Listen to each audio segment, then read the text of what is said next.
favor de el que no prestó un consentimiento informado, aunque haya vínculo genético. A ver, si yo presté consentimiento informado, lo revoqué o no lo renové y el centro de salud igual implantó el embrión o igual inseminó a la mujer con material genético, no hay vínculo filiatorio por la regla del 577. Como yo les dije ayer, algunos autores en minoría sostienen que sí, por el principio de favor Fili, igual tiene que quedar determinada la filiación a favor del que aportó su material. En mi opinión, no corresponde, salvo que así lo quiere este señor o que se genere un vínculo entre ellos. Y en orden a las acciones de desplazamiento en el ámbito de las TRA, si me dio un consentimiento informado, obviamente, como dice el 577, se descarta cualquier tipo de filiación. Si no me dio consentimiento informado o no se hubiera revocado o renovado, a quien figura como progenitor le asiste el derecho de desplazar un estado filial, se trate de técnicas homólogas o heterólogas. Lo mismo, si yo no di mi consentimiento informado o este consentimiento informado lo hubiese revocado, renovado, igual me inscriben al chico como hijo mío, yo sí puedo desplazar la filiación, aunque haya coincidencia genética. ¿Por qué digo esto? Porque volvemos a la regla de la voluntad procreacional versus el daño. Por supuesto que hay falta de legitimación del donante para cualquier tipo de acción de desplazamiento, también falta de legitimación del hijo, porque se pondera la identidad socioafectiva por sobre la identidad genética. Es decir, un hijo que supongamos se pelea con su padre y que quiere impugnar la filiación porque genéticamente no es su padre, no podría ser, ¿sí? Queda descartada cualquier posibilidad. Y también se podría plantear una acción de nulidad del consentimiento informado. Supongamos que el consentimiento informado no reúne los requisitos legales, más allá de lo que sería una impugnación de la filiación propiamente dicho, se podría plantear una nulidad del consentimiento como se plantea una nulidad del acto jurídico del reconocimiento. Creo yo que serían distintas alternativas que no están reguladas expresamente en el Código Civil, pero podrían interpretarse con arreglo. Esto en orden a las acciones de filiación. Dentro del tema de filiación, un último tema que me interesaba mencionar, que también presenta bastantes aristas, es el tema de los daños y perjuicios, que en la práctica se plantea con bastante frecuencia, y que el Código, bueno, resuelve de manera muy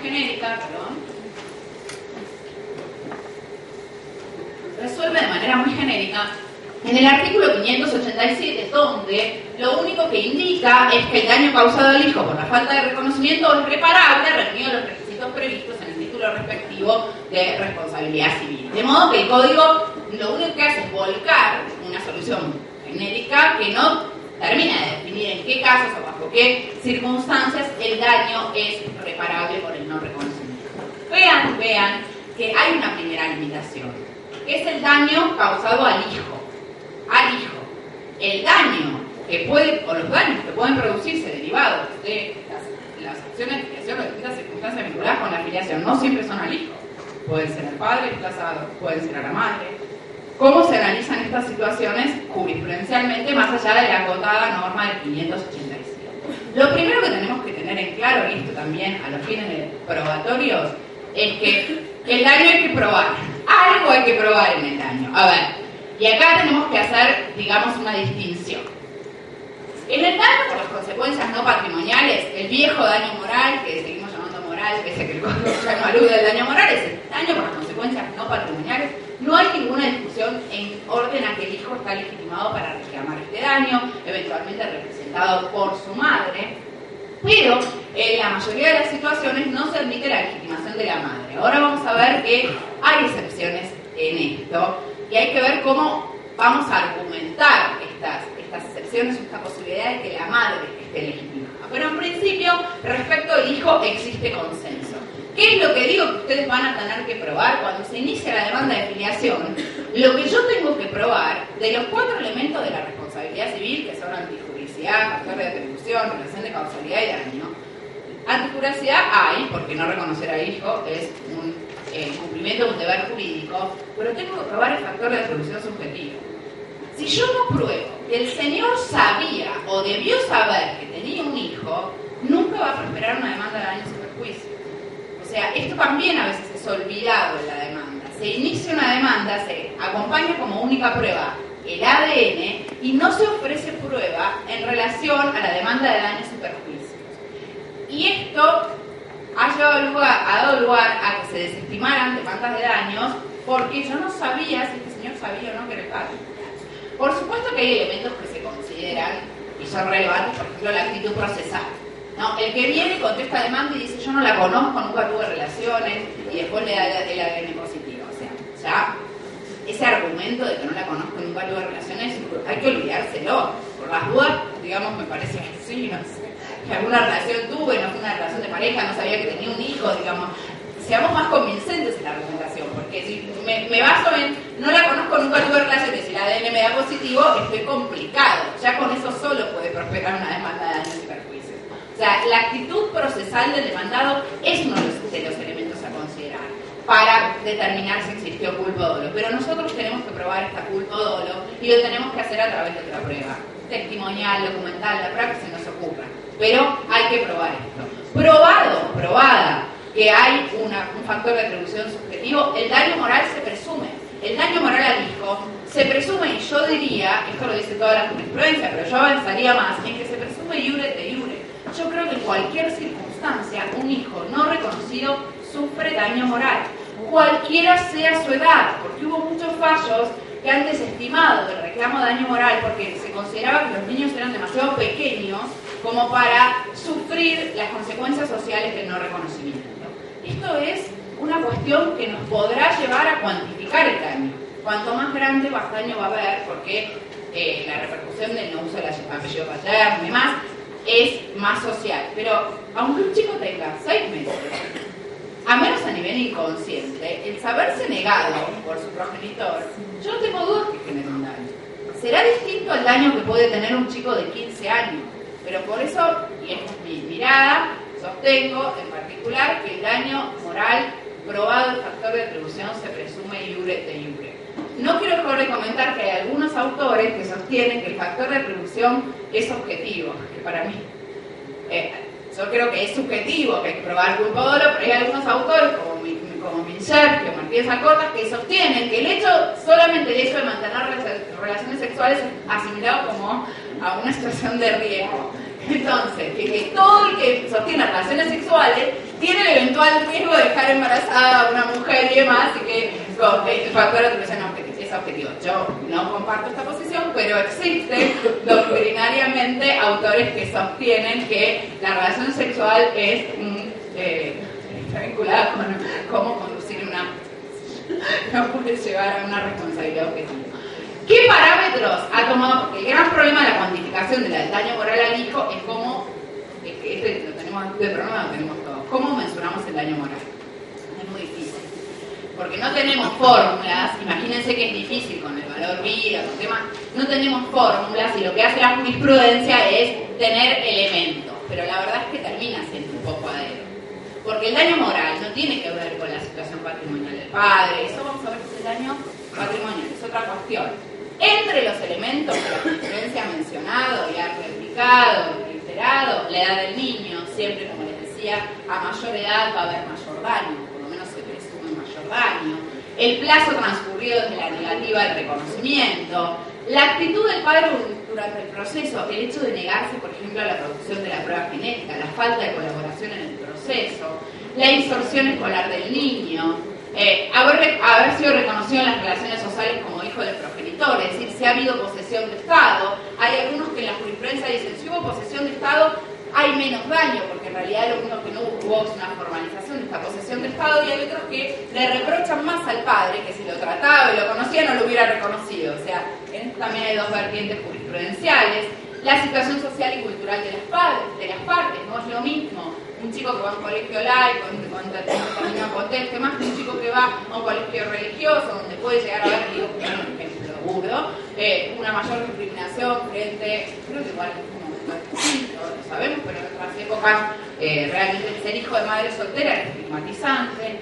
Las implicancias de la falta de reconocimiento en cuanto a los derechos y deberes derivados del ejercicio de la responsabilidad parental, el que este padre no se haya ocupado de ninguno de los derechos y deberes que tenía con relación a su hijo, la relación de causalidad entre el obrar ilícito y el daño, y yo acá me quedo con uno que a mí me genera muchas dudas y que la jurisprudencia lo utiliza todo el tiempo, que es la demora materna en iniciar la acción.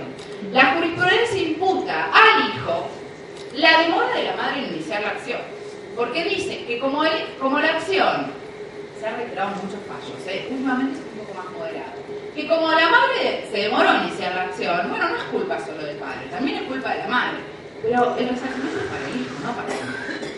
Entonces me parece absolutamente injusto, y no encuentro ninguna razón justificada para avalar este argumento, que pese sobre el hijo la inacción de la madre.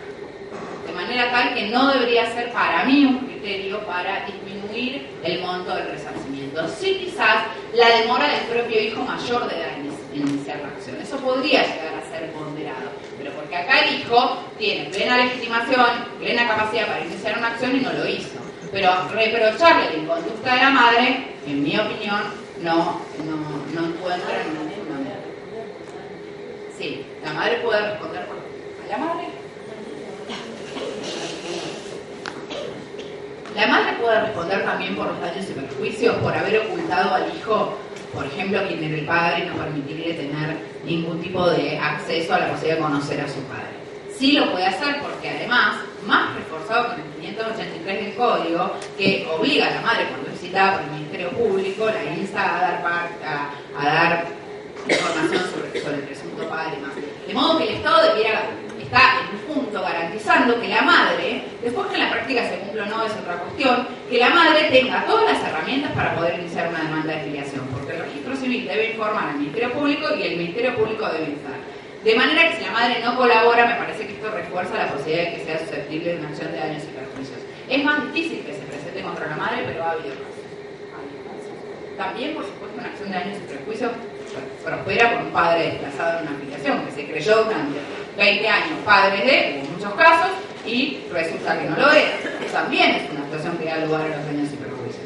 Y yo me quería detener en el tema del daño moral a la madre, porque me parece que ha sido uno de los más interesantes avances que se ha hecho en los últimos tiempos en la jurisprudencia.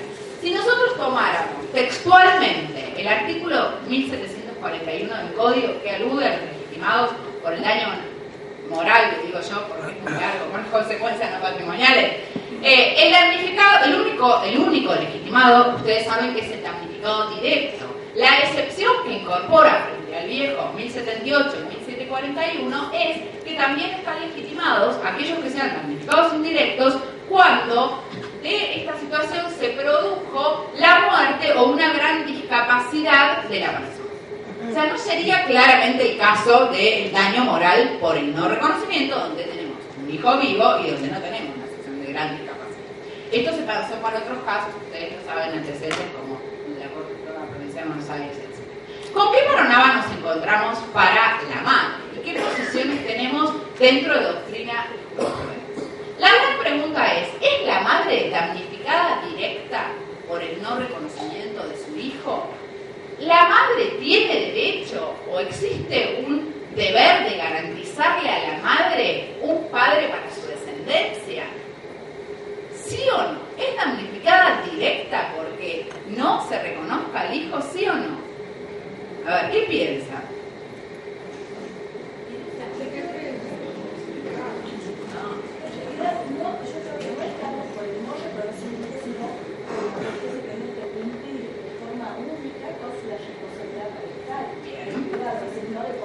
Por el no reconocimiento, sino por una asunción de una responsabilidad unilateral no querida por una carga la conducta de tercero. Bien, ahí ya me estás dando una pausa.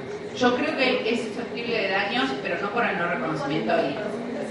O sea, y es lo que resuelve, digamos, es lo que se ha resuelto en los fallos que han hecho lugar.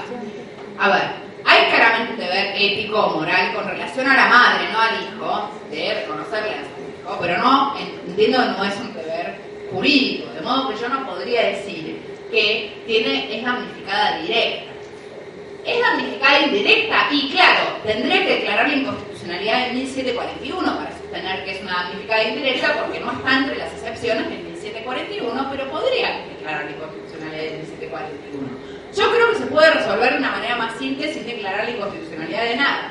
que se vincula un poco con lo que estaba diciendo la compañera. Nosotros tenemos otra norma en la parte general que nos sirve para justificar una demanda de daños y perjuicios en cualquier caso, siempre que advirtamos que existe un interés legítimo, ¿no? Porque no debemos olvidar que el principio de la reparación integral del daño incluso ha sido reforzado y explicitado ahora en el Código Civil y Comercial, y la apertura de la legitimación y la apertura de los casos o situaciones donde procede el daño también ha sido amplísima. Pues ya no se habla de un derecho subjetivo, se habla de un interés no contrario de derecho, de modo tal que hemos tenido una apertura en orden a lo que son las normas específicas de daños y perjuicios. Y tenemos este maravilloso artículo, que es el 52, que dice: la persona humana lesionada en su intimidad personal o familiar, honra o reputación, imagen o identidad, o que de cualquier modo resulte menoscabada en su dignidad personal, puede reclamar la prevención y reparación de los daños sufridos.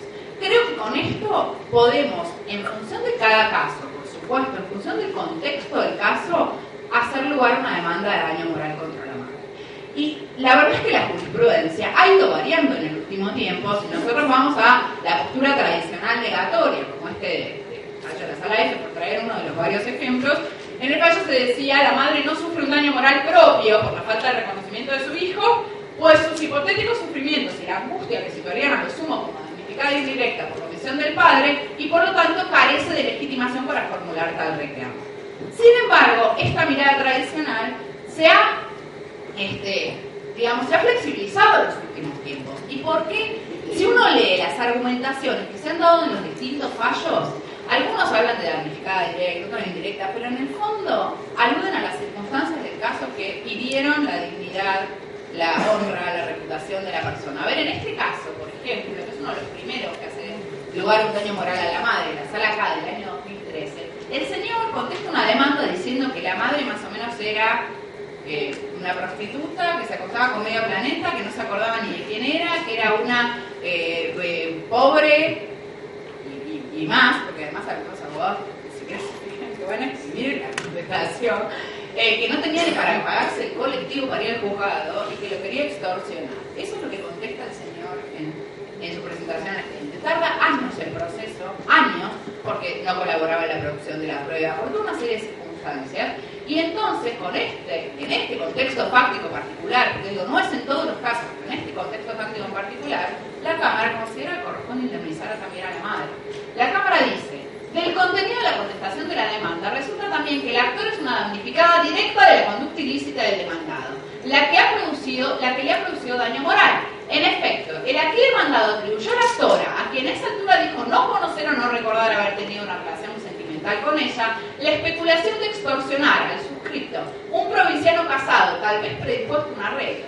Se advierte fácilmente de la simple lectura de los párrafos reproducidos que semejante imputación a la mujer ofende y constituye una verdadera injuria vertida en juicio que excede mucho la legítima defensa. Vean que en rigor es por esto que se lo condena a resarcir, no por el no reconocimiento. Y lo que tiene interesante este fallo y los otros en donde se ha hecho lugar a reclamos de daños y perjuicios a favor de la mujer, de la madre, como este de la Sala L del año 2016, hay varios en los últimos tiempos, habrá por lo menos 4 o 5, es que en muchos de esos incluye la perspectiva de género. Hay como una perspectiva de género inherente, es más, en algunos fallos hasta se cita la ley 26485.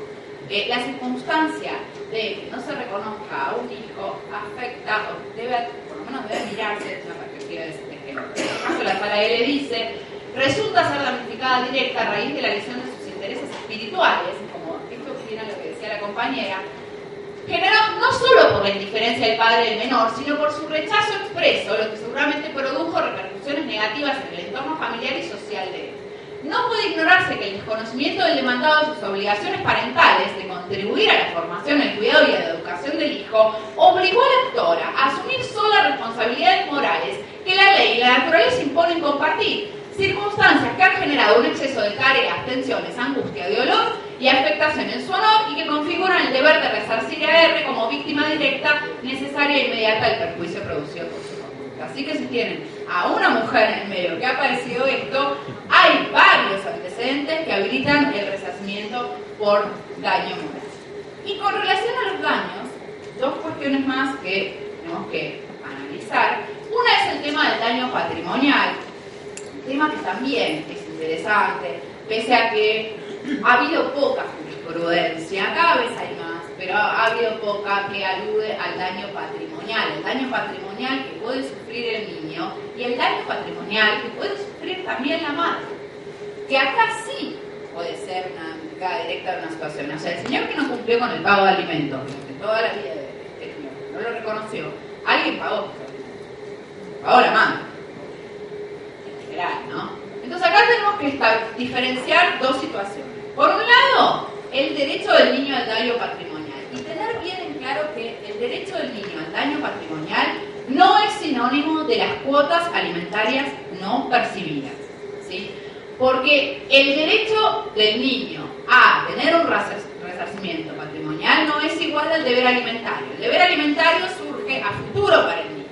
A futuro desde que hay un título de Estado, o en todo caso, al hijo no reconoció a la mujer embarazada en las circunstancias que el Código lo establece. Pero mientras esto no ocurra, no hay en sí un deber alimentario. De manera tal que el resarcimiento que va a tener el hijo por el daño patrimonial es, como dice ahora la jurisprudencia, por lo menos desde el año 2003, del fallo de la Corte Suprema de la provincia de Mendoza, con voto de Kemmelmacher, es por la pérdida de chance. ¿Qué pérdida de chance? La falta de posibilidad de haber tenido una vida con menos privaciones, una vida con mayores, no lujos, pero sí mayores ventajas de haber sido reconocido. ¿Qué quiere decir esto? Lo que la jurisprudencia ha entendido es que si yo hubiese sido reconocido por mi padre, podría haber tenido una vida con menos privaciones o con mayor holgura económica. Y como no fui reconocido, no pude tener una vida. ¿Cómo se computa esta pérdida de chance? Y no se va a computar como los alimentos que no me dio mi papá. Esto viene para acá. Para el daño moral a la madre se pueden tener en cuenta, ¿sí? El daño moral, el daño patrimonial.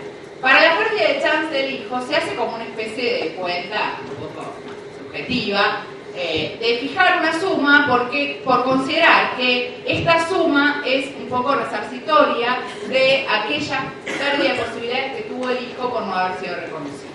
Sí, con relación a la madre, se pueden reclamar gastos de embarazo y de parto y también se pueden reclamar los gastos de asistencia al hijo, que ahora vamos a ver que también me parece estar reforzado por el Código Civil y Comercial.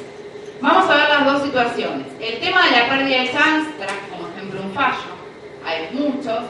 En este se habla de la pérdida de chance del hijo y el daño patrimonial al hijo, de la disparidad económica entre el padre, un empresario exitoso, y la madre que llevaba un nivel de vida precario. Tal diferencia entre las posibilidades asistenciales de ambos progenitores evidenciaba que existió un daño cierto y no meramente potencial del hijo, consistente en la pérdida de chance de tener una vida con mejores restricciones. Y a fin de justificar tal ítem, acudió al concepto de alimentos que en sentido amplio receta el 267 del Código Civil, los que necesitó y no recibió el actor en su totalidad durante el tiempo transcurrido que debió ser emplazado como hijo, y la sentencia, declarando que tal pauta constituía solo un parámetro más a tener en cuenta para establecer la pérdida de chance y no una indemnización por el pago de los alimentos no percibidos, ¿sí? O sea, ¿cómo lo fija el juez? En función de distintas circunstancias, pero no es todo el retractivo de los alimentos no percibidos. Esto no es la pérdida de chance. Y con relación a la madre, desde las posturas más tradicionales que partían de un presupuesto como en este caso de permitir la posibilidad de que la madre perciba todo el 50% del abonado por el parto, gestación, por parto, etc. Nosotros ahora tenemos una norma que me parece que nos va a poder servir a la hora de cuantificar o de pensar en el daño patrimonial a la madre. Hay fallos más modernos, que yo les mencionaba de la sala acá también reconoce daño patrimonial a la madre. ¿Qué norma es la que me parece que nos va a servir para justificar el daño patrimonial? Es el 669. El 669, en el ámbito de la responsabilidad parental y del deber alimentario, establece como regla que los alimentos se deben desde el día de la demanda o desde el día de la interpelación del obligado por medio fehaciente, siempre que se interponga dentro de los 6 meses. Esta es la regla. Pero ¿qué incorpora el código? Una acción que es discutida también, porque en la práctica a veces nos puede llevar a muchas dificultades para arreglar los alimentos. incorpora que por el periodo anterior, es decir, el periodo anterior a lo no reclamado, lo que antes le descartábamos, ¿viste? No reclamaste, olvídate, y pero hace 10 años nunca pagó alimentos, no reclamaste, olvídate. Bueno, ahora se incorpora una norma que dice, por el periodo anterior, el progenitor que asumió el cuidado del hijo tiene derecho al reembolso de lo gastado en la parte que corresponde al progenitor no conviviente.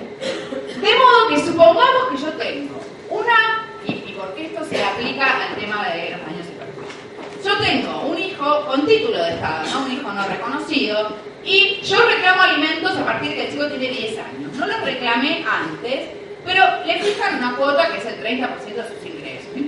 Yo podría hacer como una especie de liquidación con lo que debió haberse pagado y que no se pagó en todo el periodo anterior y reclamarlo en los términos de esta acción de reembolso. Ojo, algunos dicen voy a tener que justificar los gastos. Aspiri dice tengo que justificar los gastos. Es relativo, porque como hay cantidad de gastos que se presumen, a la madre no va a guardar los tickets de que el chico nació acá.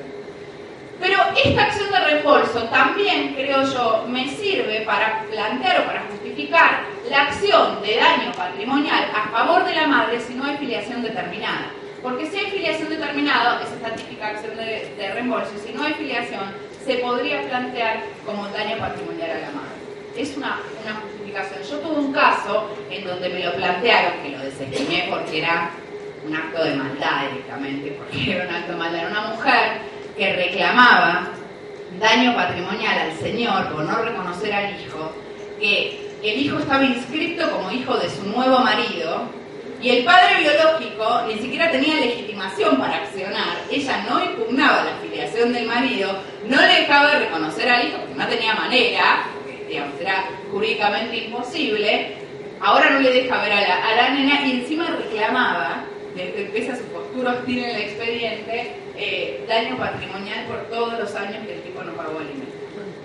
La desestimé por el particular caso, porque era un caso donde el señor no podía ir, no hay antijuridicidad, porque él no podía ir a reconocer al hijo porque tenía un emplazamiento y además, con el ordenamiento anterior, no estaba legitimado para desplazar la paternidad matrimonial. Pero podría plantearse un caso de similares características en donde una acción de este tenor prospere. Como les dije, en algunos fallos, como este de la Sala K, se hace lugar al daño patrimonial y se establece, obsérvese que al recibir la carta, que obras flojas, bla, bla, bla, sobre reclamación de la paternidad, el menor tenía 1 año y medio de edad. Al notificarse la demanda de filiación tenía 4 años. Al conocerse el resultado de la prueba genética, el hijo ya tenía 18. A ver, esto es obstaculizar el proceso. Desde ese momento el demandado ya sabía que se trataba de su hijo. Empero recién se hizo cargo de los alimentos después de dictada la sentencia y ante la demanda judicial en julio del 2009, a pesar de alto nivel económico. Y en estos términos, como la madre reclamaba solo por 2 años, se fijó una suma de 36.000 pesos, que se considera el 50% de todos los gastos realizados por la madre en esos 2 años. Y por último, antes de ir al recreo, el daño psicológico. Y acá también me parece importante distinguir, y más allá de distintas miradas jurisprudenciales, lo que es el daño psicológico, lo que es el daño moral o daño por las consecuencias no patrimoniales. Para que en una demanda de filiación por el no reconocimiento prospere el daño psicológico o por otras circunstancias, como una falsa paternidad, prospere el daño psicológico, no basta probar el factor de atribución. No es como el daño moral. Yo acá tengo que probar que hubo o una circunstancia de incapacidad, podría haber transitorio o permanente, o una circunstancia de perturbación, acá se define como una perturbación patológico en la personalidad, que altera el equilibrio básico o agrava algún desequilibrio precedente del damnificado. A ver, ¿qué tengo que probar con el daño moral? No solamente que mi papá no me quiere, sino que esto me afectó. Me afectó, no solamente como puede afectar a cualquier persona, sino con un plus. O, no con un plus, pero por lo menos alguien tiene que acreditar cuánto me afectó. ¿Y cómo lo pruebo con la pericial psicológica? A ver, si yo pretendo reclamar daño psicológico, necesito que una perito psicóloga me determine cuánto tiempo, con qué frecuencia de sesiones, tengo que ir a un psicólogo a hacer un tratamiento para poder superar o procesar el tema del daño que me generó el no reconocimiento. Y que también eventualmente me determine si existe algún grado de incapacidad sobreviviente. Que Cuando hablamos de incapacidad, obviamente no hablamos solamente de incapacidad física. Alguna cuestión que esto me incapacite o que me perjudique en mis relaciones vinculares, en mis relaciones con la, no sé, la persona de otro sexo, o lo que fuera, ¿sí? Entonces, esto debe probarse con una pericia y toda la jurisprudencia en este sentido la aclara. Por ejemplo, en un fallo de la Sala C se dice, estableció una indemnización de 25.000 pesos en concepto de daño moral y de 5.700 en concepto de daño psicológico, recalcando que la pericia señala que la actora presenta incapacidad psicológica con nexo causal entre el hecho y el daño, indicando un tratamiento psicológico individual con una duración no menor a 1 año de duración, con una frecuencia no menor a 1 semana, en forma continua, siendo el costo promedio de 120 cada sesión. Re barata mi psicóloga. Lo dije bien. 120 pesos. Pero eso es lo que tiene que establecer la psicóloga. O sea, si yo busco, además del daño moral, el daño patrimonial, el daño psicológico, tengo que ofrecer prueba pericial psicológica. Si no, no va a quedar determinado el daño psicológico. Es la única forma de que se puedan discutir los cursos. Que la perito me diga, y este chico necesita 2 años de tratamiento a 1 vez por semana con un costo aproximado del caso. Y ese es el daño psicológico. Bueno, ahora hacemos si